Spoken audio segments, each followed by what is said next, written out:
Mila esker, Mariano etortzagatik, eta buenas tardes y muchas gracias por vuestra presencia. Paperetik hitzera hileroko programaren baitan askotariko liburu eta argitalpen proiektuak aurkeztuko dituzte hainbat artista, idazle, diseinatzaile, historialari, kritikari eta komisariok. Una propuesta que se presenta como un espacio para los intercambios constantes que se producen entre la esfera del arte y el medio editorial y se constituye asimismo como una de las líneas de investigación fundamentales para la política de adquisiciones bibliográficas del museo. Beatriz azaldu duenez, Paperetik hitzera programaren lehenengo saioan, azaroaren 18an izan zen Sansolei proiektuarekin. Eta gaurko saioan Mariano Mayer dugu gure artean. Berak Fluxus, escrito actos textuales antes y después de Fluxus, aurkeztuko digu. Mariano Mayer, poeta y comisario independiente, nacido en Buenos Aires y desde el año 2002 vive en Madrid.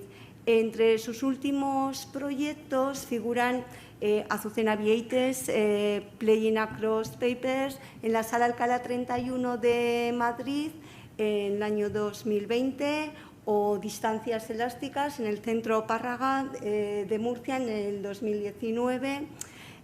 Fluxus, escrito actos textuales antes y después de Fluxus, es el título, si no me equivoco, Mariano, nos explicarás, de un ejercicio de lectura, una antología que agrupa una serie de textos teóricos y artísticos. Eta bukatu aurretik, Paperetik hitzera programaren barruan, hurrengo 2 hilabeteotan, gurekin izango ditugu museoaren aldizkariaren aurkezpena, otsailaren 20an eta martxoaren 5ean, Gema Intxaustiren liburuaren aurkezpena. Besterik gabe, les dejo con Mariano Mayer, a quien agradecemos enormemente que hubiese aceptado nuestra invitación, y a todos ustedes por venir y apoyar el programa. Besterik gabe, Mariano Mayerrekin utziko zaituztet, mila esker etortzagatik. Mariano, nahi duzunean.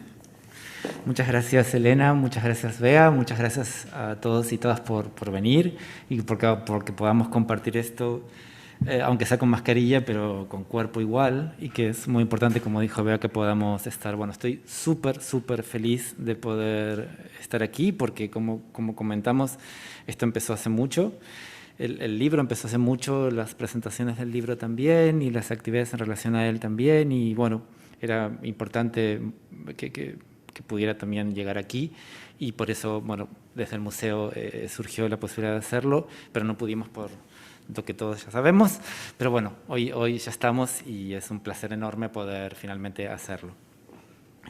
Yo he preparado un texto que tiene varias partes y, bueno, sin más, vamos a por él. 0. Toda presentación expresa, por un lado, la alegría de que un libro exista y, por otro, nos expone ante el problema de la presentación. ¿Qué tipo de presentación deberíamos hacer? Porque es verdad que cuando leemos algo con mucho entusiasmo, queremos seguir leyendo y, en el mejor de los casos, queremos producir. Y justamente es el caso de esta antología elaborada a partir del efecto que me produjo leer una cantidad de textos desarrollados por una serie de artistas a partir del contexto abierto por Fluxus. Cuando el entusiasmo parece no vencer, lo último que queremos es recurrir a los estatutos interpretativos que acompañan la presentación de un libro. Hay algo de imposibilidad y de insatisfacción a la hora de explicar un libro que nos ha interesado mucho.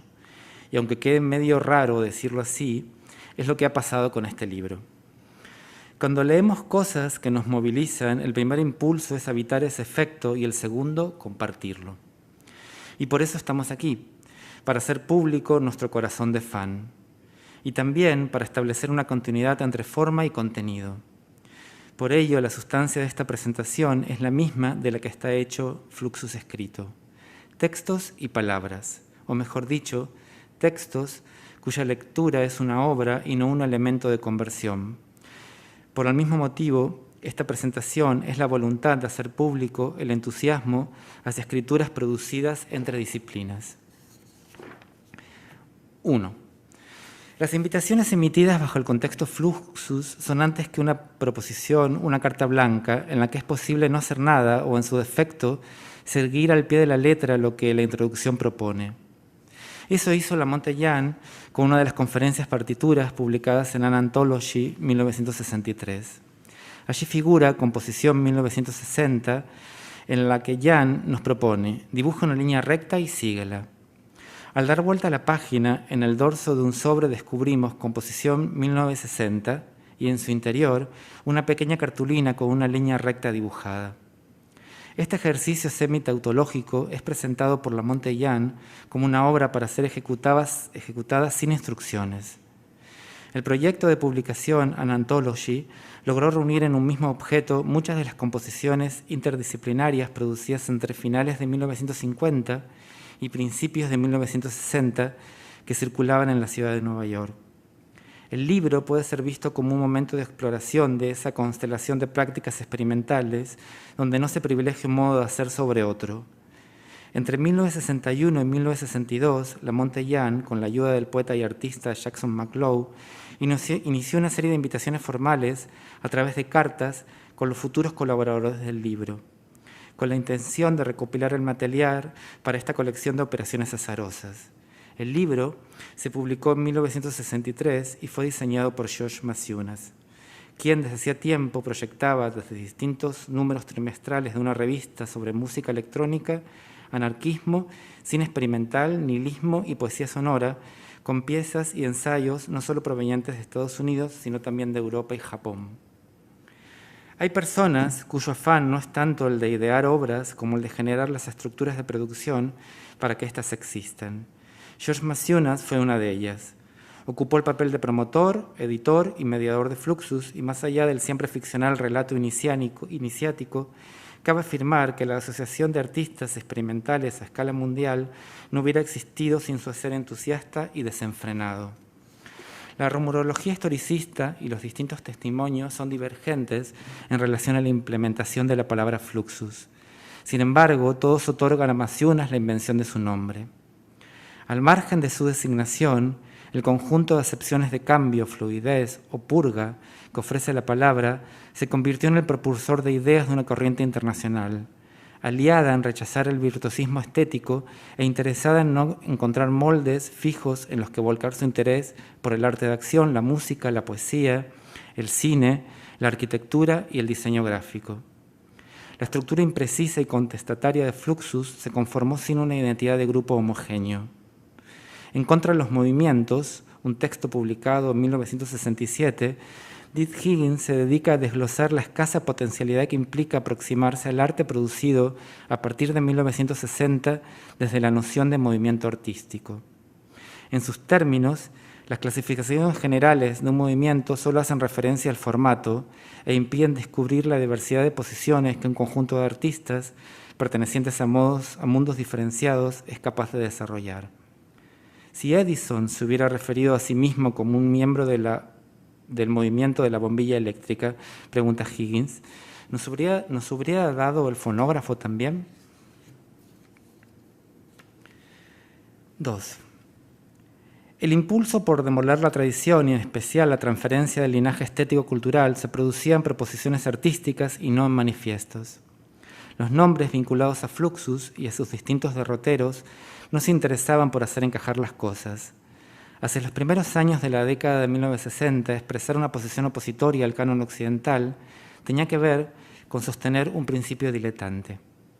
En este afán por superar las innovaciones, el mito romántico vinculado a la creatividad y originalidad que las vanguardias artísticas se interesaron por ubicar en primer plano fue atacado y reconducido por artistas como Robert Filiu, George Brecht, Juan Hidalgo o Esther Ferrer.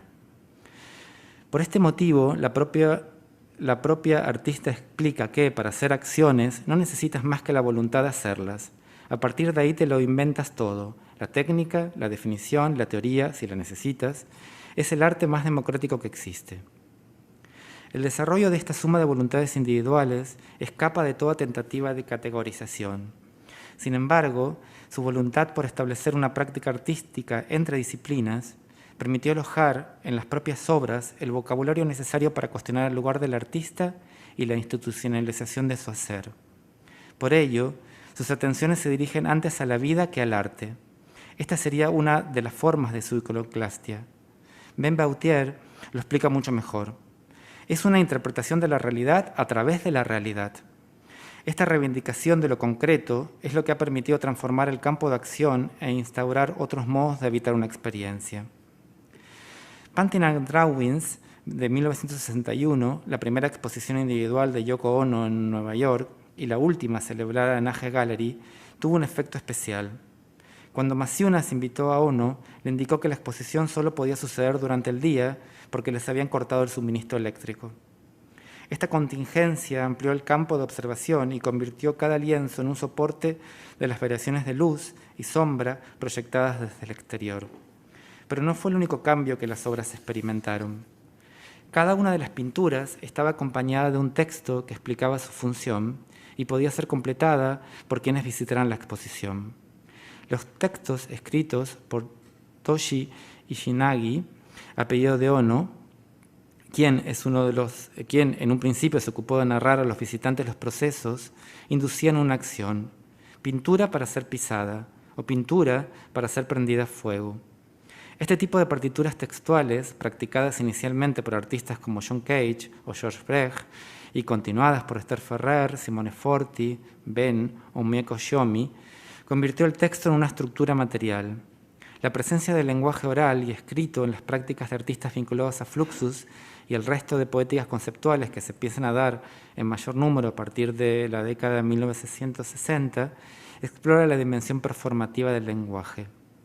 Esta concepción expandida de la lengua y este interés en construir piezas entre disciplinas es lo que lleva a Esther Ferrer a definir como partituras las instrucciones de uso que elabora en torno a sus performances o llamar poemas a las piezas que realiza a partir de las infinitas posibilidades de combinación que ofrecen los números primos.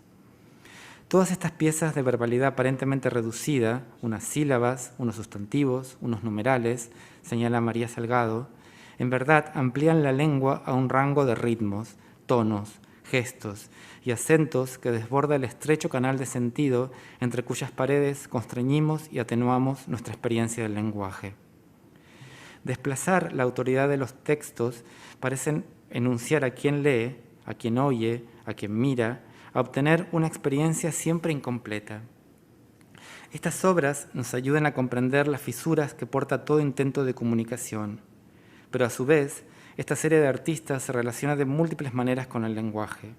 Escriben utilizando diccionarios, juegos y etimologías de palabras, como en el caso de Esther Ferrer, o siguen la amabilidad del lenguaje, como lo hace Juan Hidalgo, donde cada palabra tiene la potencialidad de un decir, de un ver y de un hacer. Pero en esta dimensión donde la letra no se pone al verbo hablado, donde no se establecen diferencias entre reflexión teórica y práctica estética, se han producido textos con objetivos muy diversos. Me gustaría redescubrir el tipo de escritura ejercida de una manera pasional, tanto en el caso de Juan Hidalgo como en el de Esther Ferrer. En ambos casos, el corrimiento de los géneros literarios puros y la ubicación en lugares más difusos nos permite percibir en ambos un auténtico músculo de escritura. En el caso de Juan Hidalgo y sus etcéteras, esos fragmentos cotidianos ofrecidos al público fuera de contextos, frases, objetos o gestos que conforman Juan Hidalgo de Juan Hidalgo, 1961-1991, el volumen que reúne la mayoría de sus textos y que fue publicado por la editorial Pretextos, hacen de él un poeta sumamente particular. La poesía aquí es un laboratorio de enunciación que evita toda mediación, donde el poema es el resultado de una creación colectiva. Voy a leer un poema de Hidalgo. Mi madre me contó que cuando estuvo en La Mancha con sus padres y hermanos, de pequeña pedían en la tienda el algo después de hacer una compra. Deme usted el algo, decían. Y el tendero les daba unas pastillas de limón, unas habas secas, algo. Yo también les doy este algo. Los más de 1000 artículos periodísticos publicados por Esther Ferrer entre el 1976 y 1997 en periódicos como El País o El Diario de Barcelona o revistas como Lápiz o Jano, Medicina y Humanidades, La señala no solo una crítica activista y cultural de perspectiva feminista, sino que la descubre en escritora. Por ello, puede iniciar un reportaje así. Con la misma sonrisa, la misma amabilidad y casi seguro el mismo jean azul de la última vez, John Cage está de nuevo en París. Estos textos, atravesados en su mayoría por problemáticas sociales, políticas y estéticas, escrita a la vera de los acontecimientos, es posible encontrar puntos de vista móviles, formas autobiográficas encubiertas en el yo que pregunta y distintos usos de material discursivo. La entrevista no pertenece a un género neutro.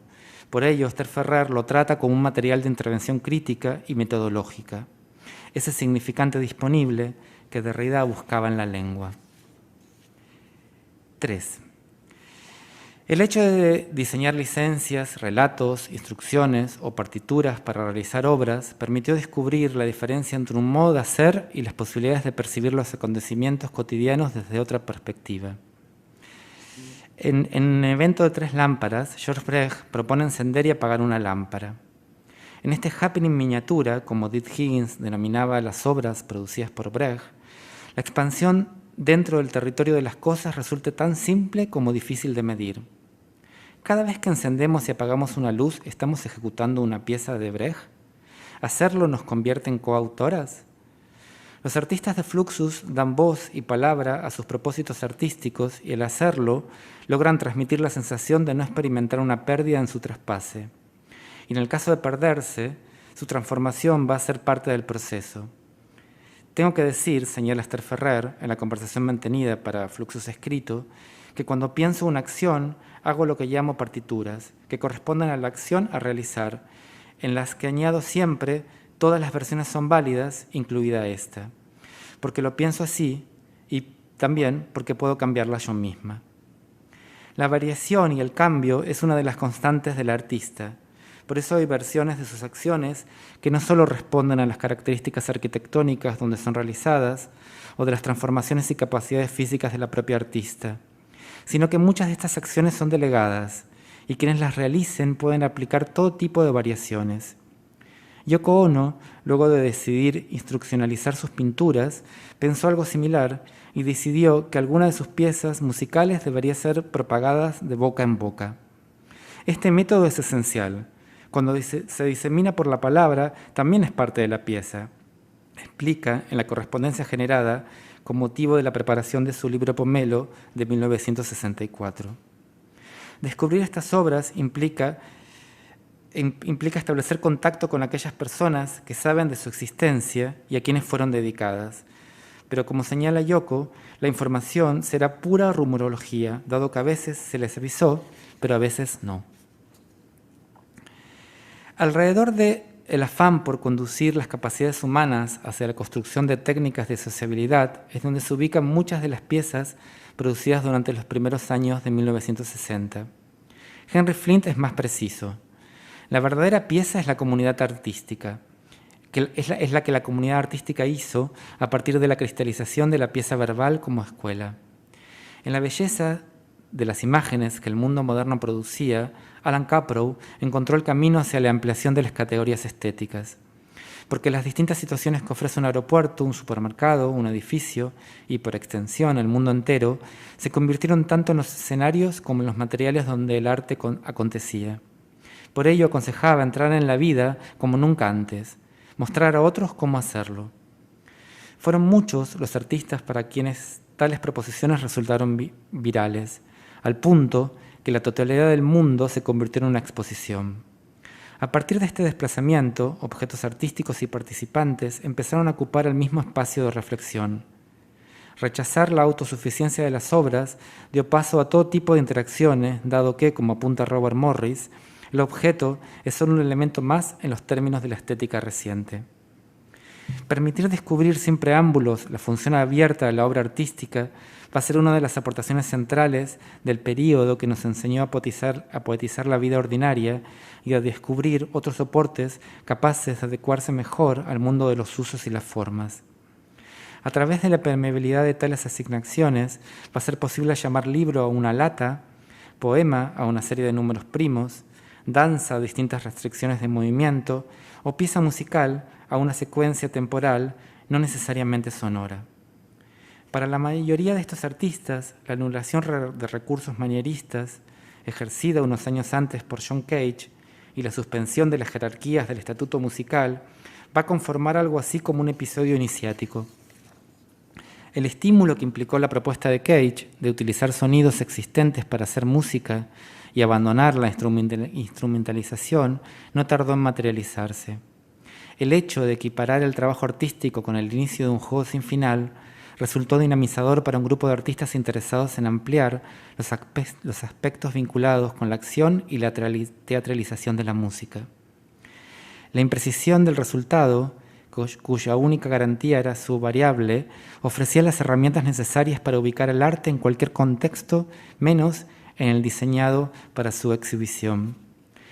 El sistema sonoro participativo que propone Make a Salas, una pieza de 1962 de Alison Knowles, donde un grupo se reúne para preparar una gran ensalada y que Cage denominó New Music, expresa este tipo de desplazamiento.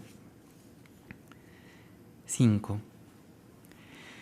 Si bien el conjunto de voluntades por desarrollar un arte interdisciplinario modelado alrededor de la vida cotidiana y la simplicidad conducen a Fluxus, resultaría impreciso hablar de un grupo en el sentido clásico del término, es decir, un conjunto de personas que comparten un mismo horizonte de ideas. Fluxus se caracterizó por albergar posiciones sumamente divergentes en relación a la idea de individuo y colectividad. George Massuna, en la mayoría de los casos sin ningún tipo de consenso, propuso anular las individualidades artísticas y constituir una comunidad productiva que solo potenciara la función social del arte. Pero en la concepción de Maciunas, esta función debía ser práctica y concentrarse únicamente alrededor de la arquitectura, el diseño gráfico y las artes aplicadas. Lo que Maciunas proponía era hacer del arte y de su fuerza productiva un recurso capaz de facilitar cuestiones utilitarias. A diferencia de muchas de las agrupaciones caracterizadas por el repudio a los patrones establecidos, Fluxus empieza antes de tener un nombre y lo hace sin un listado cerrado de participantes. Desde su primera aparición pública en el Festival de Wiesbaden en 1962, su identidad como grupo se presenta como una categoría porosa. Y esta afirmación será el rasgo principal que les permitirá construir una figura de autor difusa. Así como es poco probable arrojar una definición que no se convierta en lo contrario, resulta imposible dar cuenta de sus ramificaciones geográficas de Fluxus. El propio Maciunas dedicó su vida a trazar mapas y diagramas donde ubicar en una línea conceptual las aportaciones tanto de las vanguardias históricas como del arte occidental. Sin embargo, sus gráficos, o máquinas de aprender, como Maciunas los llamaba, antes que representar un territorio, permitían incorporar nombres con los que extender vínculos y fronteras. Bajo esta lógica de incompletud, resulta difícil no continuar incorporando nombres, sino también relatos, como el que me transmitió el artista Carlos Ginzburg sobre el reloj de verano, de Edgardo Antonio Vigo. Un reloj de muñeca, sin esfera ni agujas, provisto únicamente de carcasa y maquinaria, con el que Vigo salía a caminar junto a Luis Pasos y el propio Ginzburg por la ciudad de La Plata. Cuando alguien le preguntaba la hora, cosa que siempre ocurría, Vigo en silencio enseñaba su reloj. Se podría armar un festival de actos de lenguaje de esta contundencia, pero uno de mis preferidos es el producido por Sach. Cuando George Maciunas les propuso ingresar a Fluxus, la respuesta fue: de la misma manera que podríamos llamar a todo Fluxus, podríamos llamar a todo Sach. El colectivo artístico Sach, fundado en Madrid en 1964, se presentó públicamente a través de una tarjeta de cartón.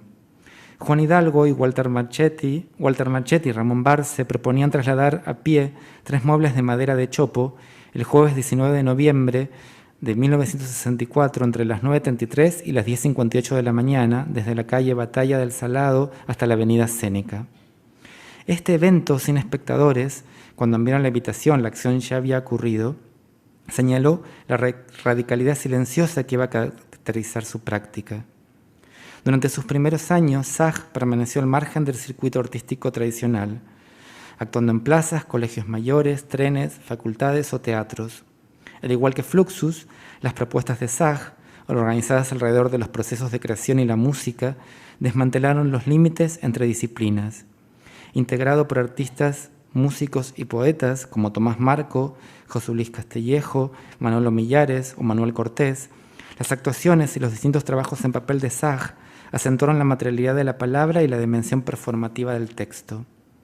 Esther Ferrer, junto a Juan Hidalgo y Walter Marchetti, conformó el núcleo principal de Zag.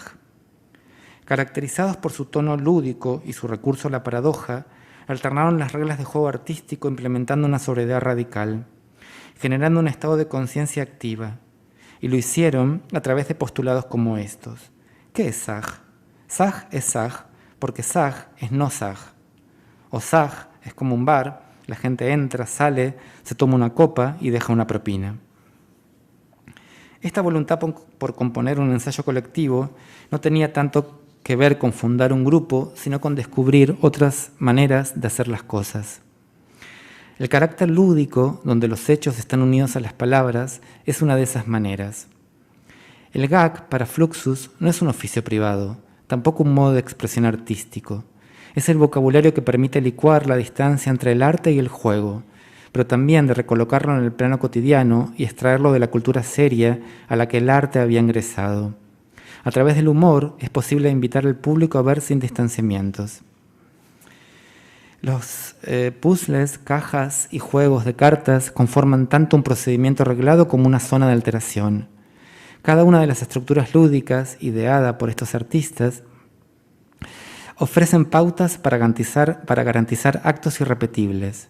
El juego, asumido como un proceso sin final, se abre a la experiencia renovadora del intercambio social. Las Fluxus Olimpiadas, esos torneos antideportivos donde se reivindicaba el lugar de los torpes, celebrados con asiduidad hacia finales de 1960, organizaron un nuevo capítulo en el afán de ir en contra de las categorías. El ping-pong se jugaba con raquetas perforadas y para hacer un gol en un partido de fútbol, lo importante consistía en manejarse con suavidad, dado que la pelota era una piñata.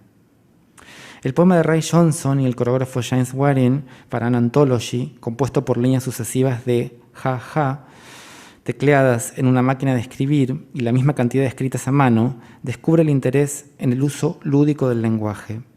Incluso para aquellos cuyos esfuerzos artísticos recaían en plantear una práctica que no fuera percibida como arte, resultaba importante habilitar algún tipo de dicha entre los participantes. Alan Caprow nombraba sus acciones performativas actividades. El solo hecho de participar del conjunto de estos actos comunales establecía en estas comunidades temporales un tipo de sociabilidad. La gesta de integrar por un espacio de tiempo tales acciones producía el tipo de sociabilidad inicial de una amistad. Fluxus invita a buscar en los amigos, ese recurso inagotable, una imaginación comunitaria. Incluso cuando el juego deviene violento, como en el Festival Misfits, un festival que organizó Daniel Spoerri y Robert Filiu en Londres, Robin Page se dedicó a patear, arrastrar y golpear su guitarra contra el escenario y los pasillos del ICA. Pero el acto no concluyó allí. Page, junto al grupo que decidió acompañarlo, dio la vuelta a la manzana y regresó al escenario para presentar sus hilachas de guitarra. Fluxus escrito.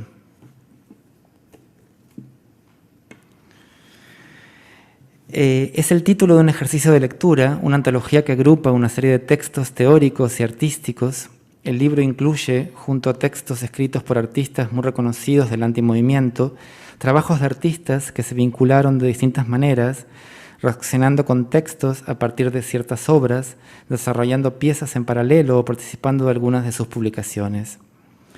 Puede ser visto como una herramienta fundamental para redescubrir la originalidad de unas posiciones críticas, iniciado en un periodo creativo definitorio y nunca concluido. Seleccionar y componer este conjunto de textos me permitió experimentar algo que Michel Onfray explica muy bien en relación a sus investigaciones filosóficas. Ni siquiera me parece importante verificar la autenticidad de ciertos fragmentos. No tengo la aptitud ni el placer de juzgarla. Fue muy importante seguir este camino y determinar que lo importante de estos textos tenía que ver antes con establecer cierto tono, cierto espíritu de trabajo que con fomentar mitos. Sin distancia entre praxis artística y teoría, cada texto del libro se interesa por producir experiencia de manera colectiva. Fluxus escrito, actos textuales antes y después de Fluxus, es el título completo de un ejercicio de lectura que reúne en una ontología textos teóricos y artísticos desarrollados dentro del amplio contexto abierto por Fluxus. Al tratarse de un efecto de lectura y no de un ejercicio de historicidad, el libro incluye textos escritos por muchos de las artistas que dieron forma y cuerpo al antimovimiento, junto a otros textos desarrollados por artistas próximos al modo de actuar. Sin embargo, la decisión de incluir otros nombres y otras geografías no fue visto por algunos de los nombres que quise incluir en el libro. Voy a leer algunos fragmentos de un mail en el que Henry Flint expresa su posición a través del coleccionista Jorge Helft. La felicito por la iniciativa de publicar un libro sobre Fluxus. Soy coleccionista de obras Fluxus desde los años 60, habiendo sido amigo de varios de los artistas principales de este entorno, Fluxus y no Fluxus, Pike, Flint, Fostel, Lebel, etc. Será un placer volver a leer textos pertinentes. Me parece oportuno llamarles la atención sobre un aspecto muy importante.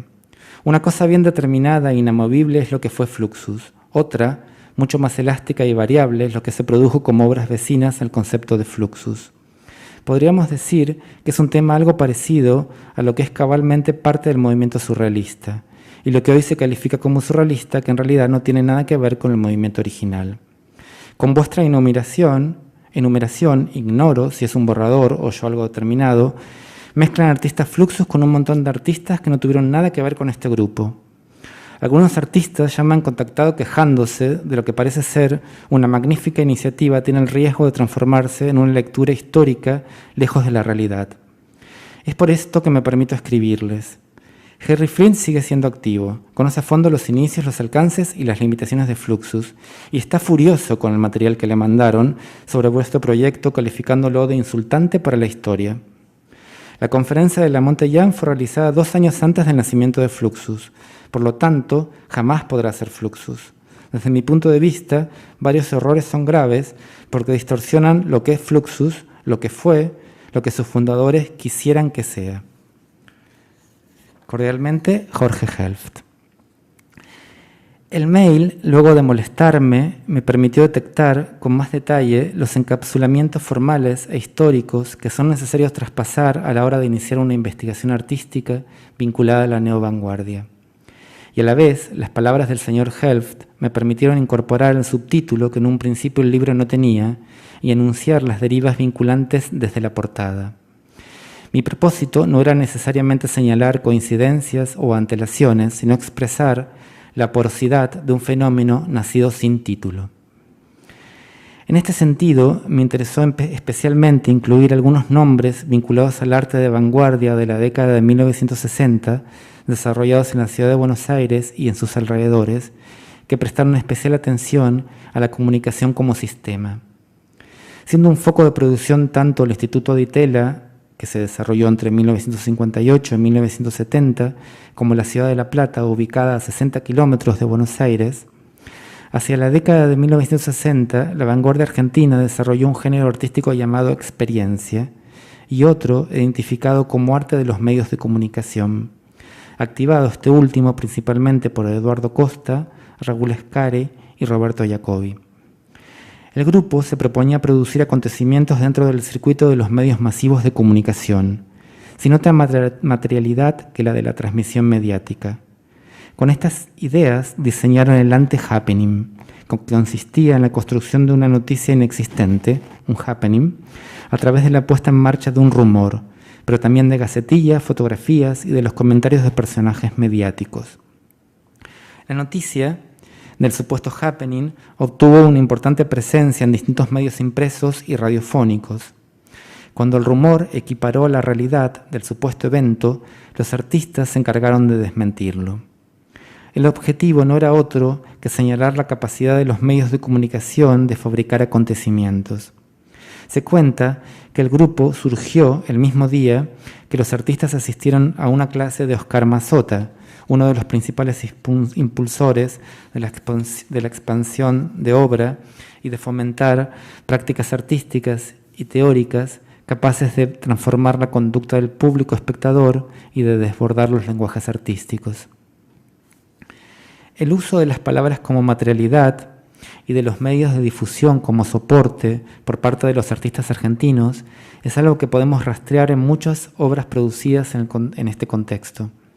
Desde los carteles de Alberto Greco, pegados en la ciudad con la frase «Greco, qué grande sos», a partir de 1961, y hasta el momento de su muerte en 1965, hasta las pinturas textuales o piezas escritas en las servilletas del Café Florida Garden de Federico Manuel Peralta Ramos, a partir de 1968, con frases como «serás lo que te tocó ser y déjate de joder», o «cuidado con la pintura». Un grupo importante de los textos que conforman Fluxus Escrito son notas sobre la vida. Son obras que reemplazan lo que sería de alguna manera una idea estética por la experiencia de la vida, y lo hacen desde la más sencilla e inmediata posibilidad. Sumergirme en estos textos de alguna manera me permitió entender cómo nuestra subjetividad puede ser una forma de arte, y más aún, habilitó en mí un modo de escritura más ligero, un traslado a la página de las cosas del mundo conocido. Este modo de configurar otras formas de subjetivación estética a partir de ciertos intereses señala también cómo la escritura, y la poesía en particular, siempre es una creación colectiva, porque el poema es antes el resultado de configurar, mezclar y exportar materiales que una práctica testimonial.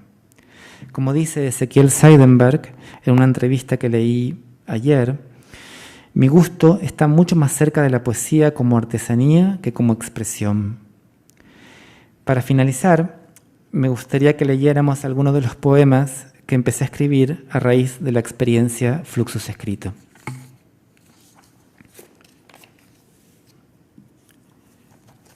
Y es la primera vez que los leo.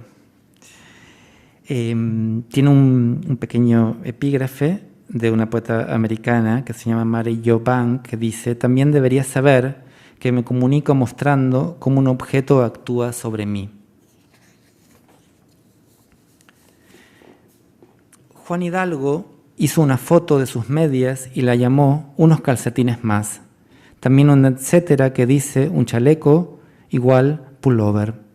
En el suelo de una habitación, en verano, comido por las polillas. Del verano también yo tengo un pool comido por polillas, sin foto y sin título. 1989-2009. Papel picado, resina, algodón, ajustado, champán, mezcla de lanas, army socks, collar de corchos, short falda, solapa, cinta de algodón negra, PVC transparente, cuero pintado, esquir cortada, gel de glitter, acetato, chifón, pelo con pétalos de rosa, pachuli, super 8, calcetines, deshilachado, decoloración, migas de poliéster, capa, hilos colgantes, dedos pintados de fucsia, cardigan, silver, mohair, lana de cordero, trench, paños, medias de baile, lurex, cinturón de lentejuelas, elastán, tacones de plexiglas, chaleco, blanco envejecido. En Galiera, ese principio del verano, todo fue emoción de los usos y las cosas, porque el nosotros lo componen, al menos, usos y cosas. En la siempre nueva incomprensibilidad, un vestido de rayón sobreimpreso con la fotografía de un vestido con un cardigan de seda bajo una misma camisa es un mismo vestido. El deshilachado de cintura a tobillos que enreja botas de cuero pasando las rodillas es un pantalón. Un chaleco es un póster recuperado del metro y la musculosa de tiro largo es una falda. Una cinta de algodón negro recta entrelazada en los dedos de una mano de uñas espejadas es una línea de anillos. La parte baja de una camisa de D'Artagnan de mangas largas y unas piernas de vaquero con sobrebotas de pescador adentro de medias de nylon se unen como bancos de niebla. Una corbata es un blend de lanas debajo del engarce, de un corcho de champán. Un candado y 2 llaves sueltas, también forradas de poliéster beige, son un collar. La presentación es un film de Christine y Paula, muy cerca del metro Stalingrad. El audio son pasos pinchando corcho. 10 centímetros de negro tul, perfilado con encaje varias veces alrededor de la muñeca, es un brazalete. 2 camisas blancas de supermercado abiertas y vueltas a coser por los cuellos son un top que hacia la cintura lo estrecha una cinta de algodón. Una hombrera en un alto tono de beige excede la órbita del hombro y una camiseta cortada es un vestido. El tajo que alcanza los tobillos de una falda pesada es un trampantojo y una posibilidad de atención para el pantalón enfundado en botas de lana gris americano. Un trench, café con leche abierto y clavado al muro, es un rectángulo con un cuadrado hacia el medio trazado por las presillas y el cinturón, y no una pieza de Robert Morris. Los zapatos son suelas lustradas con tacón tubular, sujetas a pies desnudos con cinta de embalar transparente. La luz es la de las velas chorreando las barandas del metro Saint-Martin en primavera 1992.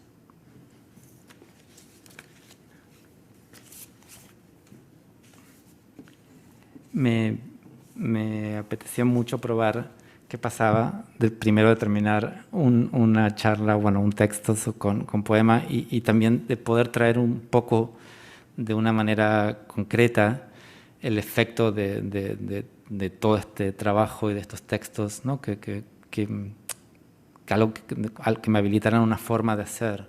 Y bueno, este es un poco el resultado. Creo que sin esto que empezó a pasar con los textos de Fluxus, con esta manera de trabajar tan libremente con los materiales, con la escritura, con poner el texto en un lugar muy diferente, no me hubiera animado a poder trabajar de esta manera, poder empezar estos poemas con cosas que son muy importantes para mí y por el simple gusto, ¿no? De hecho, ellos hablan en un momento, Did Higgins, no, Henry Flint tiene una propuesta que es trabajar solamente con lo que nos gusta. O sea, entonces, si solo trabajamos con lo que nos gusta, cuando vemos una pintura, estamos produciendo una pintura y esa pintura deja de ser una pintura para hacer otra cosa porque ya no la hemos apropiado, ¿no? Por el simple hecho de saber que eso nos está gustando. Y este tipo de cosas son las que de alguna manera me han animado a ir por este lado.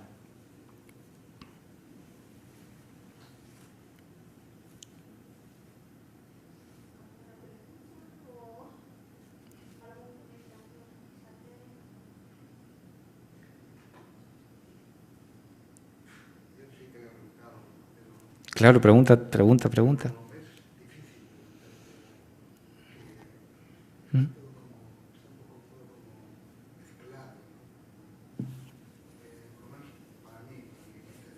Uh-huh. Uh-huh. Me influye muchísimo, Uh-huh. con lo que has escrito y has leído. Uh-huh.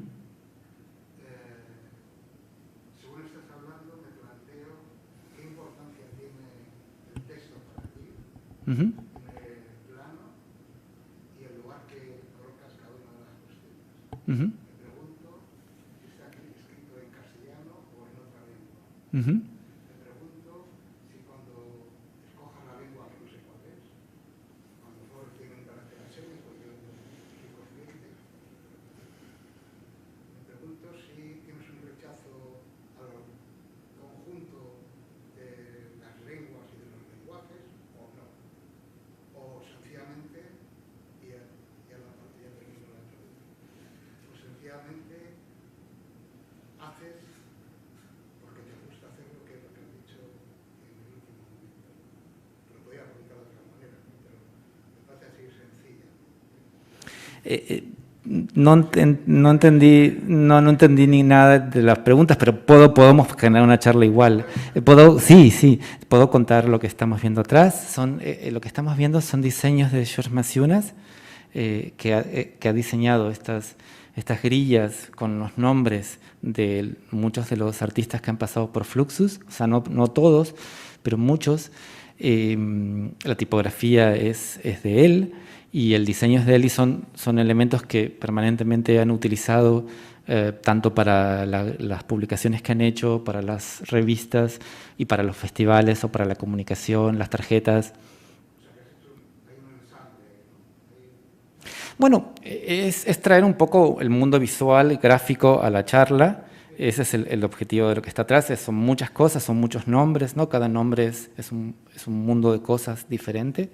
Me parecía que en vez de ir parándonos en cada cosa de las que hablaba, de verlo, de poder tener algo más como un ambiente, ¿no? Como un perfume, algo que se pueda de alguna manera desarmar también, y donde el sentido no llegara de manera tan directa, podía un poco ayudar. Con respecto a lo que me decías del lenguaje, no lo entendí. Bueno, escribo en castellano, no escribo en otro idioma, no es que escribo en un idioma y paso a otro. Sí. Yo considero que el lenguaje es un mecanismo de determinación terrible y necesitamos todos sus sonidos. Claro, no te he dicho eso, por eso seguramente no entiendes nada de lo que te he comentado.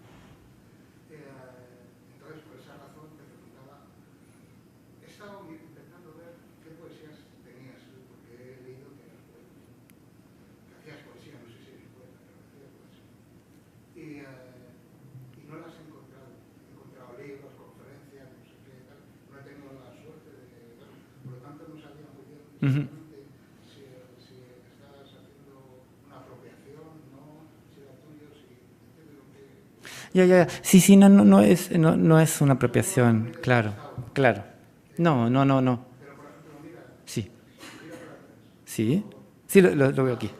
¿Ves? Ahí tienes colocadas una serie de letras. Uh-huh. Que me imagino que el lugar donde las tienes puestas en el espacio, Uh-huh.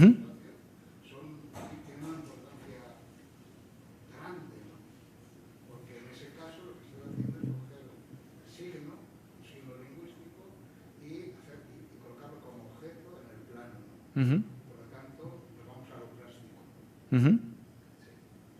Y yo lo que me pregunto es, ¿estás utilizando el lenguaje o elementos del lenguaje para criticar al lenguaje o solamente, y esa es la pregunta, porque te gusta jugar con las letras en el espacio o aprecias tú ese tipo de cuestiones? A ver, sí, ahora lo puedo seguirte mejor. No estoy criticando el lenguaje. En general no soy un gran lector de poesía experimental o de prácticas experimentales de la lengua. Por eso me interesó Fluxus, ¿no? Porque es un modo sencillo de generar una experimentación o una diferencia o una transformación. Estoy de alguna manera tal vez más cerca de ese mundo o de ese formato. Pero la función, repito, de lo que está aquí espacialmente es una función visual, de acompañamiento visual, ¿no? De traerlo, que es un modo que ellos también han efectuado mucho, y sobre todo Maciunas, que creo que es el personaje más importante de alguna manera de todo este recorrido, y sin el cual, sin su energía y sin su existencia, no hubiera existido nada, ¿no? Además, nada en relación a Fluxus, y también por la aportación gráfica, que creo que también es un elemento importantísimo, todo lo que ha desarrollado a nivel diseño gráfico. Él era un diseñador y arquitecto, y su interés en las artes aplicadas, no en 100% aplicadas, era un poco traer eso. Entiendo entonces que lo que has proyectado ahí Sí. es tu obra. No. Claro, no. No es mío. Claro, no es. Claro. A ver si tú habías colocado letras así. Claro. No. Claro, sí, exactamente. Si yo a partir de elementos de Fluxus había hecho esto. Claro. No, este es un diseño de Maciunas no sé exactamente el año, pero creo que es 67. que es a partir del momento en el cual empieza a moverse, empiezan los festivales de Fluxus y empieza la idea de marca, si se quiere, de lanzar, ¿no? de comunicar lo que los Fluxus Festival hacían y quiénes estaban en esos festivales. No sé si hay muchas preguntas, pero me atrevo, si hay alguien que quiera hacer pero que... Claro, se han ido por el... Claro. A las 8 tenemos que cerrar, pero bueno, como quieras, comenta. Anímense, claro. Es una pregunta muy genérica, que ya no es desarmado. No, ¿tú crees que Fluxus, que se aprovecha un poco de verdad, mi manera de ver, ¿no? Con toda la carga antisistema que traía, Fluxus viene a ser un poco algo así como la puerta que abre el posmodernismo? Bueno, creo que nos tendríamos que exceder bastante más de las 8, pero yo diría que hay algo muy fácil de poder entender como la originalidad o lo que tiene para aportar Fluxus, que es una cuestión pragmática y burocrática, o sea, es exactamente lo contrario a como siempre asociamos Fluxus, ¿no? Siempre asociamos Fluxus a juego, grupo de amigos pasándola bien, sencillez, inmediatez, eso está... Pero eso está con una función que es derrocar el arte y transformar, quitar el arte del mundo, porque hay mucho arte y no importa, o debería dejar de importar, y necesitamos elementos prácticos, útiles, comerciales, funcionales. Por eso todo el trabajo en relación a la pequeña edición, a lo comercial, a las fotografías, al souvenir, a toda esta estética del regalo que se anticipa a momentos que vamos a ver después en el posmodernismo, como estás diciendo, en relación al turismo.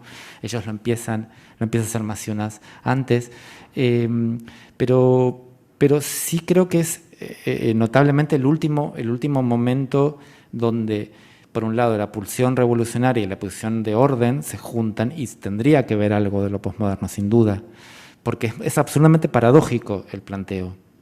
Por un lado no queremos más arte, queremos solo artes aplicadas, y por otro lado Masiunas está organizando a la vez viajes para conocer las 1000 maravillas del mundo antiguo. Con lo cual como que están un poco esos dos momentos a la vez. Sí.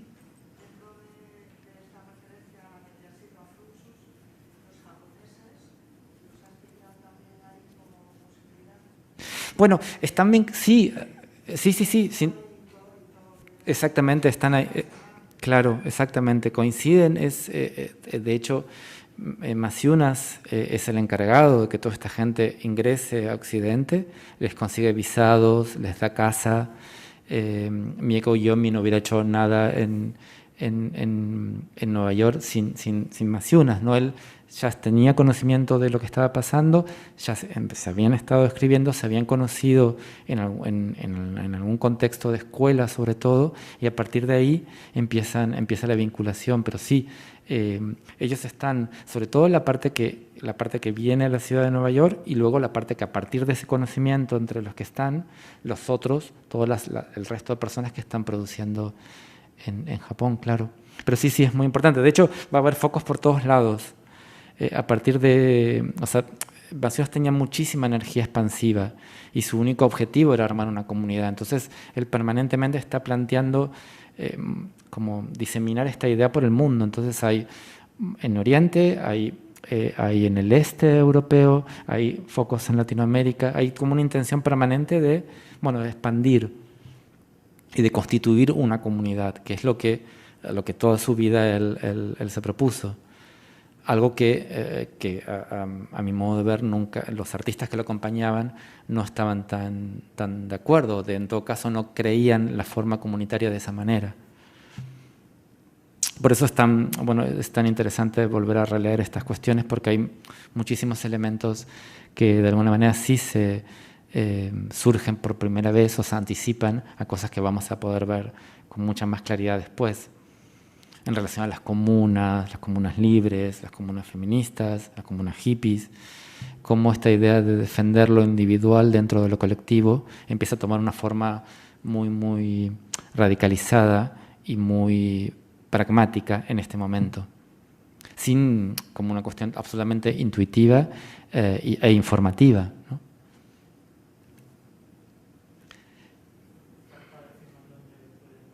Sí, claro. El libro, gracias. De hecho, traje 2 libros para, bueno, pueden quedar aquí si quieren. Uno puede quedar, el libro puede quedar en la librería de aquí, podemos hacer lo posible. También me dijeron que en la Casa del Libro de aquí y en otra librería que... ¿Cómo? Sí, Elcar, exactamente. Que ellos la editorial distribuye allí. Si no lo tienen, si lo piden, en 2 días lo está. Pero también puedo dejar 2 ejemplares si quieren en la librería de aquí. Podemos verlo. Gracias a ustedes.